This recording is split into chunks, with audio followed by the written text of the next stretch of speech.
Page 71 talks about the National School Reform Agreements, and I note that the Auditor General highlights there was a 12-month review. There was a 12-month extension of the National School Reform Agreement that we signed in 2019 to allow time for a comprehensive review. And I wonder if the Minister can provide us with an update on those negotiations with the Commonwealth. Yes, thank you, Member for Morialta. I remain very confident that South Australia will be successful in signing an agreement with this federal government, and I remain confident that we'll do that before whenever the federal election is, which is obviously something we need to do because I think it's been made fairly clear by the alternative federal government that should they form government, that discussions around extra money towards 100% are not a thing they are interested in having. I don't have any more updates for the member for Morialta in terms of exactly how close we are, because of course, as I'm sure you know, as a former cabinet minister, that the Premier and Prime Minister and other Premiers or Chief Ministers are negotiating a whole range of national agreements, and the National Schools Reform Agreement is one of those. The best update I think I can give you is that regardless of what the funding split to get to that 5% we need to get public schools to up 100%, I'm confident that we will get to the 100% and that South Australia is committed to signing an agreement with the federal government. There are, negotiations are still ongoing, and I have no further update for the member for Morialta beyond that. In relation to and all of the figures on page 70 would be relevant for this. So for the period 23-24, the identification of how much funding the public school system should have spent on it, according to the Gonski Agreement, Commonwealth allocation and state allocation combined. My understanding is that we have to acquit that expenditure to a body to ensure that we have spent the right amount of money within a very narrow band. Can the Minister confirm whether that acquittal has taken place for the immediate past financial year, and were we within that band or under it or over it?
As the member for Morialta is probably aware, it is calculated by school year and not financial year.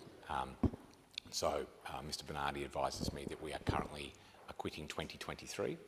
We are not late in any way in our acquittal. That work is being done, and current projections will show that we are within the band. Thank you. In relation to, on page 70, it talks about the 18 staff transferring to the Office for Early Childhood Development. Is the Minister able to identify whether any of that cost is acquittable towards our Gonski spend, or does that fall entirely outside the National School Reform Agreement?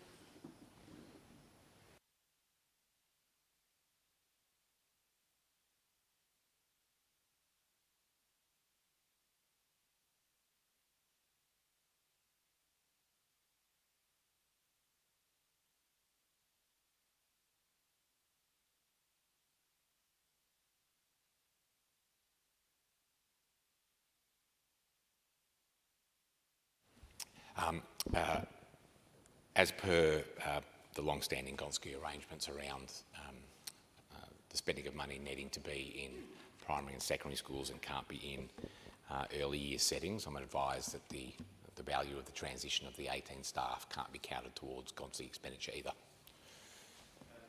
2 dot points higher refers to $83 million in back pay, which was provided, I assume, once the agreement, the EB agreement was signed, so that included a back pay component. Can the Minister confirm if that $83 million was acquitted, or at least the component up to the 31st of December, was that acquitted in the 2023 GONSCI spend, or because it is paid in the 2024 calendar year, is that all in the coming year's GONSCI acquittal?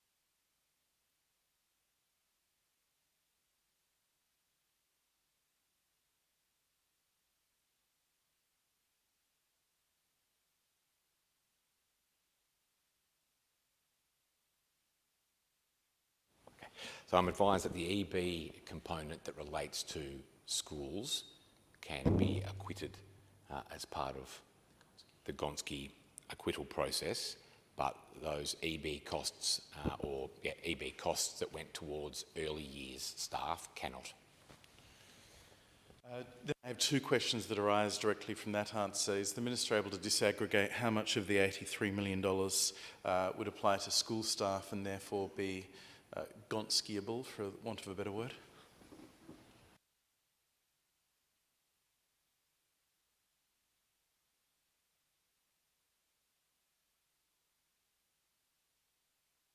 We will try to do that if we can. I asked Mr Bernardi and he said we'll go back and have a look at if we can disaggregate that figure.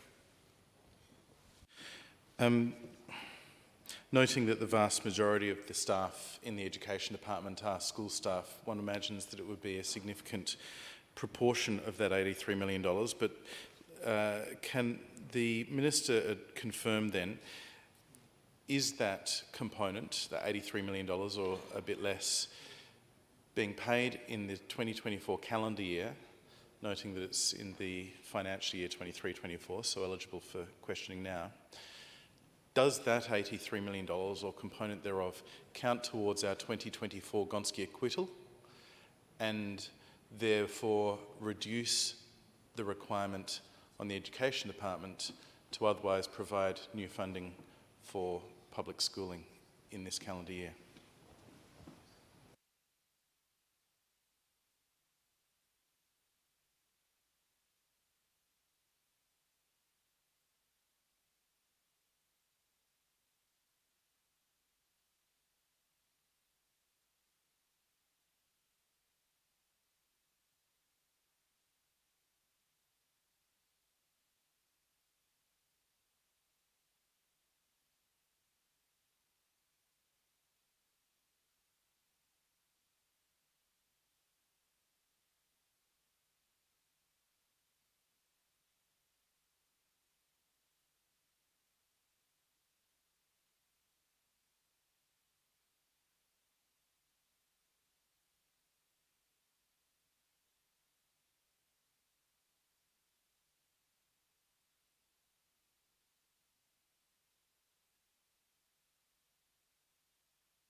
I'm informed there are timing differences in the acquittal, but we'll go away and take it on notice and come back to you with a more detailed answer.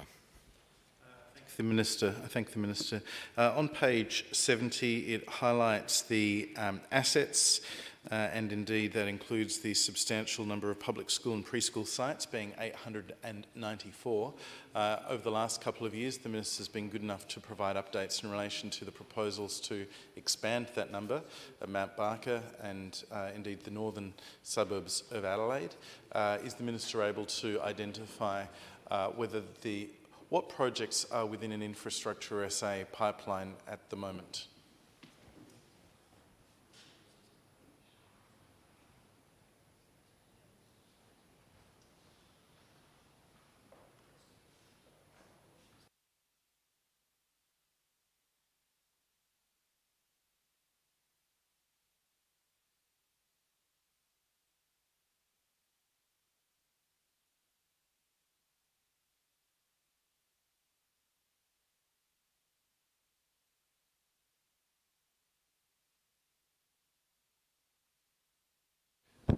Member for Auditor, I am advised, aside from the projects that you listed, which have already been through the Infrastructure SA process, we don't have any further projects at this stage which are going through the Infrastructure SA process.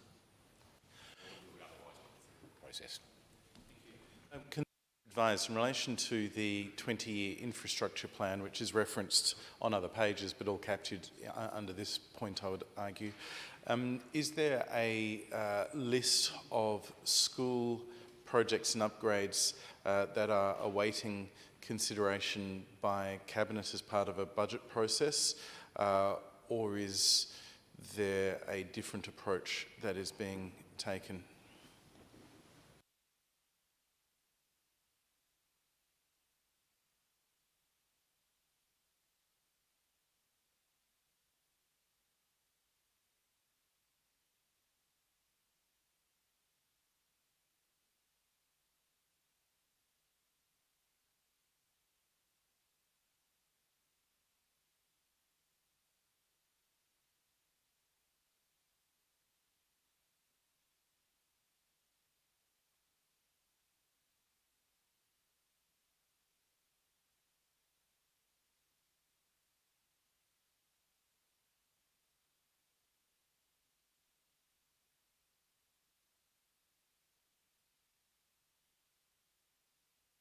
I don't at this stage have advice from the department regarding future infrastructure budget bids.